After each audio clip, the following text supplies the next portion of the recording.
Lily déménage.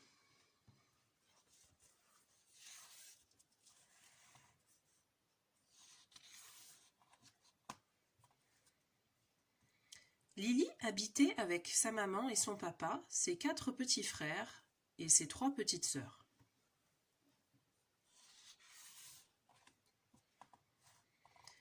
Grégoire lui prenait ses livres sans rien lui demander. Marie démontait son réveil matin pour voir s'il marchait bien. Jeannot faisait des expériences sur ses plantations. Alice se maquillait en clown avec son rouge à lèvres. Cathy faisait des puzzles avec ses coquillages.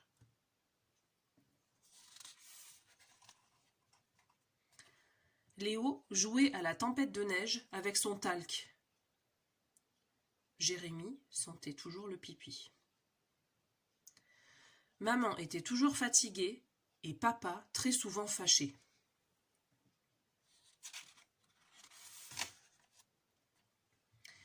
Lily se dit « Je vais emmener Grégoire à la pêche, il aura enfin autre chose à faire que de toujours me prendre mes livres. » Et elle montra à Grégoire comment fabriquer une canne à pêche. Elle l'emmena au meilleur endroit. Ils attrapèrent une belle truite.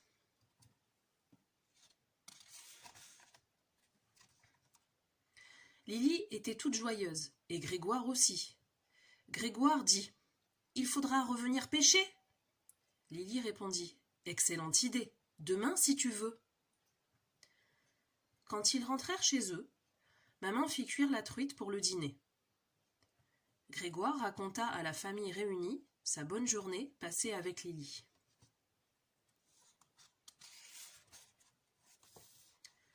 Le lendemain, Marie et Jeannot, Alice et Cathy, Léo et Jérémie vinrent les rejoindre.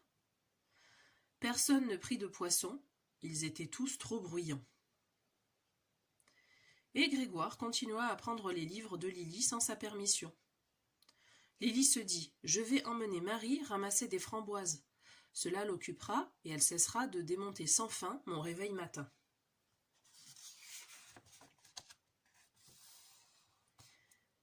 Lily a donné un seau à Marie. Elle lui a montré les meilleurs coins. « Ne fais pas de bruit, dit Lily. Nous verrons peut-être une biche. » Elles se taisent de leur mieux. Elles voient une biche et son petit.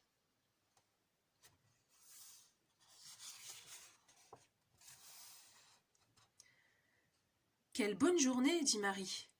Il faudra recommencer. » « Oui, c'était une belle journée, dit Lily. Nous reviendrons demain si tu veux. » Quand elles rentrèrent à la maison, maman fit une tarte aux framboises.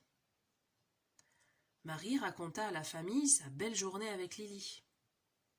Le lendemain, Grégoire et Jeannot, Alice et Cathy, Jérémie et Léo les rejoignirent avec leur seau.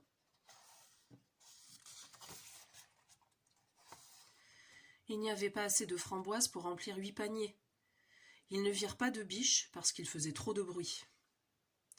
Et Marie se remit à démonter le réveil de Lily. Lily se dit « Je vais emmener Jeannot dans la clairière. Au moins, il aura autre chose à faire que ces fameuses expériences sur mes plantations. »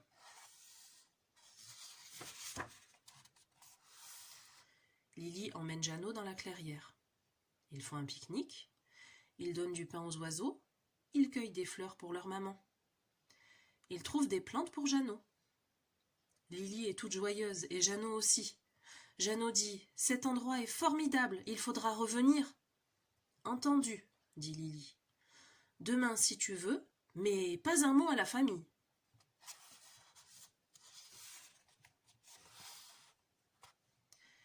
Quand ils rentrèrent à la maison, maman mit les fleurs sur la table du salon. Elle ne dit à personne d'où elle venait. Jeannot ne dit à personne où il avait passé la journée. Mais le lendemain, Grégoire et Marie, Alice et Cathy, Léo et Jérémie s'arrangèrent quand même pour les retrouver. Pour 8, il n'y avait pas assez à manger. Pour 8, il n'y avait pas assez de fleurs à cueillir. Tous les oiseaux s'enfuyaient parce qu'il y avait trop de bruit. et Jeannot recommença à faire ses expériences sur les plantations de Lily. Lily était fatiguée, elle en avait assez. « 10 lapins dans une maison, c'est 9 de trop pour moi, dit-elle à maman et papa.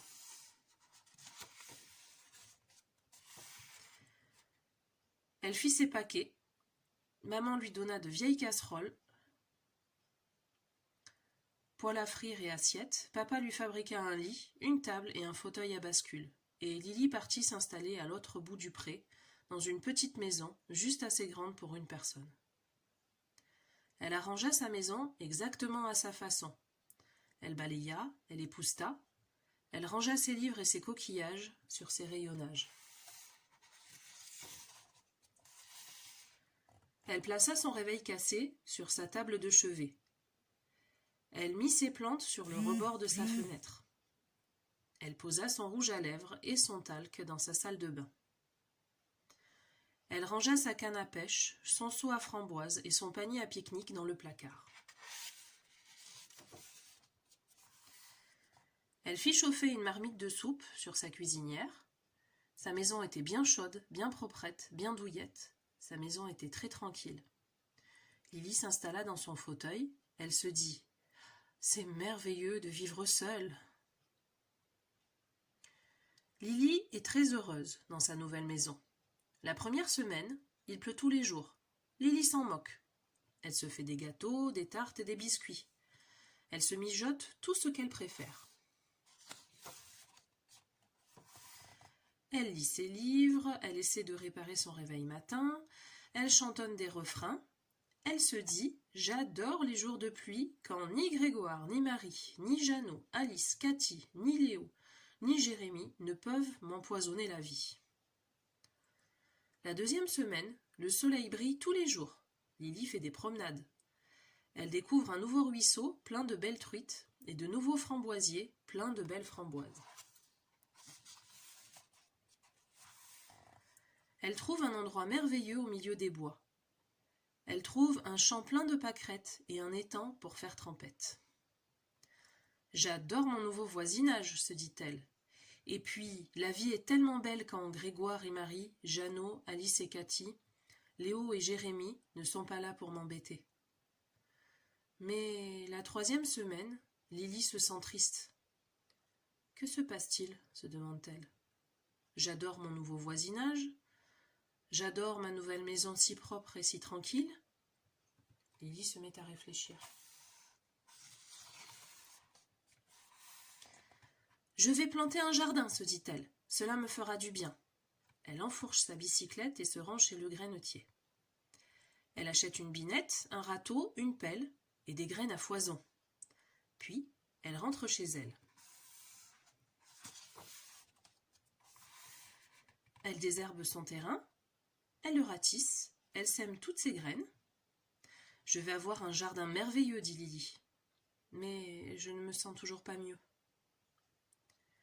Lily a très chaud. Elle est très sale. « Je vais aller prendre un bain, se dit-elle. Cela me fera du bien. » Elle enfile son maillot et elle se rend sur son vélo à l'étang qu'elle a trouvé une semaine plus tôt.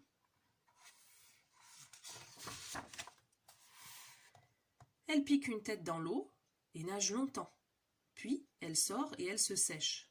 « À présent, je me sens propre et fraîche, dit Lily. » Elle rentre chez elle à vélo, c'est l'heure du déjeuner. « Je vais manger dehors, se dit Lily. Je me sentirai mieux encore. » Elle allume un feu de bois. Elle fait griller des saucisses. Elle fait rôtir des graines de maïs. « Quel repas délicieux, se dit Lily. Dommage qu'il n'y ait personne pour le partager avec moi. »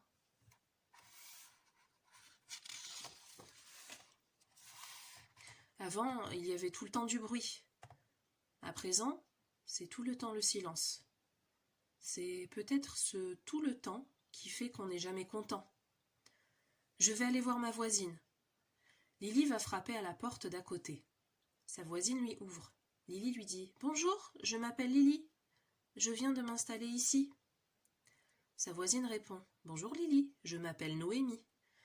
J'attends depuis longtemps que quelqu'un vienne habiter ici. Sans voisin, on s'ennuie. »« Veux-tu venir à la pêche avec moi, Noémie ?» demande Lily. Avec plaisir, répond Noémie. Je connais le meilleur coin à poissons de tous les environs. Noémie et Lily prennent les cannes à pêche. Puis, Noémie emmène Lily à la rivière que celle-ci avait trouvée une semaine avant. Elles font juste assez de bruit pour passer un bon moment. Elles sont juste assez tranquilles pour se pêcher un bon dîner. « Ne trouves-tu pas cet endroit formidable » demande Noémie à Lily. « Oh, si » répond Lily. « Je suis ravie que tu m'aies emmenée ici. » « Allons-nous baigner demain » dit Noémie. « Je connais le meilleur des coins. Je crois qu'il te plaira. » Lily rit aux éclats. « Je suis sûre de l'aimer, dit-elle. » Elle passe une autre bonne journée. Lily est très contente. Elle fait cuire un gâteau. Ce gâteau est une surprise pour Noémie. C'est un gâteau pour dire « Je suis contente que tu sois mon amie ». Je vais lire un peu pendant que le gâteau cuit, décide Lily. Elle prend un livre et s'assied. Je suis vraiment très heureuse, se dit-elle. J'ai une maison merveilleuse. On sonne à la porte d'entrée. Qui cela peut-il être, se demande Lily. C'est maman et papa et tous les frères et sœurs. Coucou, crient-ils en chœur. À présent que tu es installé dans ta maison, nous venons pendre la crémaillère. Nous t'avons apporté des cadeaux, dit Grégoire. Moi, je te donne un livre. Et moi, un réveil neuf, dit Marie. Et moi, une plante, dit Jeannot. Et moi, du rouge à lèvres, dit Alice. Et moi, un coquillage, dit Cathy.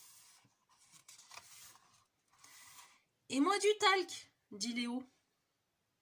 Arreux, dit Jérémie. Nous t'apportons un gâteau, disent maman et papa. Quelle bonne surprise, dit Lily. Quelle chance j'ai d'avoir une famille comme vous. On sonne de nouveau. Qui cela peut-il être, se demande Lily. Elle ouvre sa porte, c'est Noémie.